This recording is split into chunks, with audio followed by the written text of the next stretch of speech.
Yo, what's good everybody? My name is Phatty. Welcome back to another video. We got something a little different today.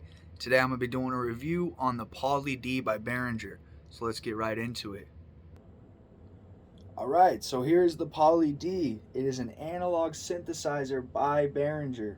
It's got crazy stuff you can do with it. Now the Poly D was originally released in 2019 and it's based largely on the Moog Mini Moog, which was first produced from 1970 to 1981. So it's based off of that. Now essentially, if we look at it here, you got 4 different oscillators, okay, that you can mess with different waveforms. So you can create all sorts of sounds. What you're really going to get though is like sounds like this.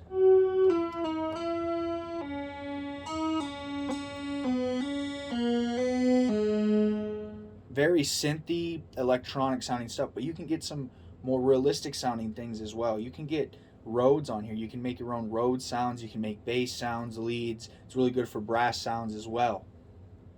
Now there's no patch library or no way to save your patches on the Poly D. That is one downside with it.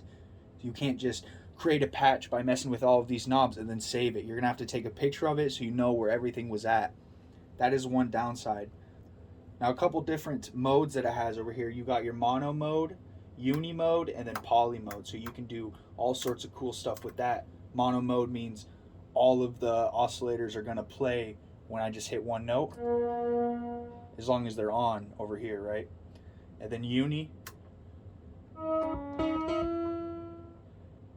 mode is gonna play a combination of the oscillators depending on how many keys I'm hitting.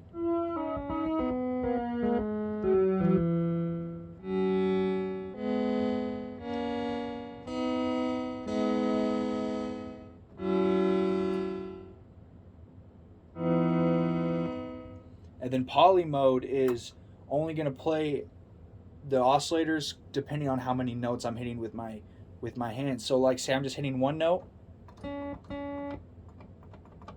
it's only going to play one oscillator. If I'm hitting 2 notes, it'll play 3 oscillators, and then so on and so forth.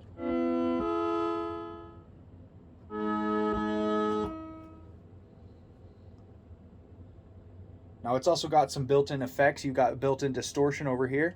So I turn that on.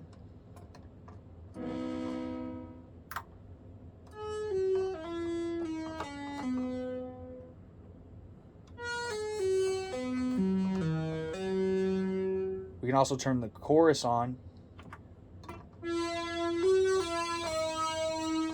You can have either 1 and 2 on or both at the same time.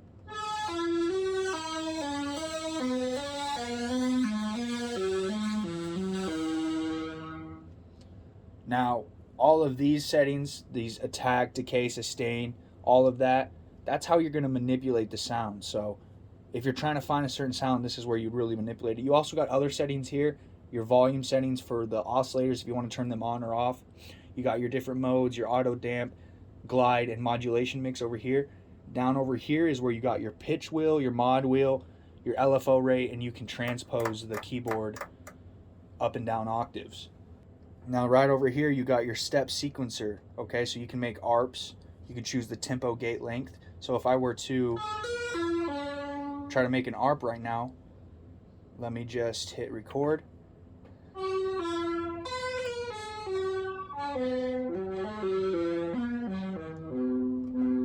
And then we can hit play.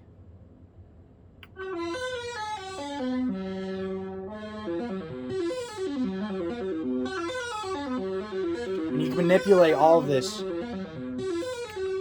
You can manipulate it while it's playing as well.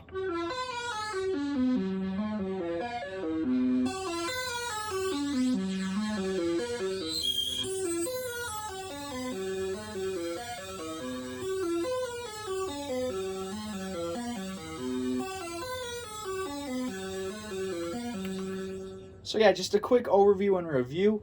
Out of 10, I'd probably give this a 7 out of 10.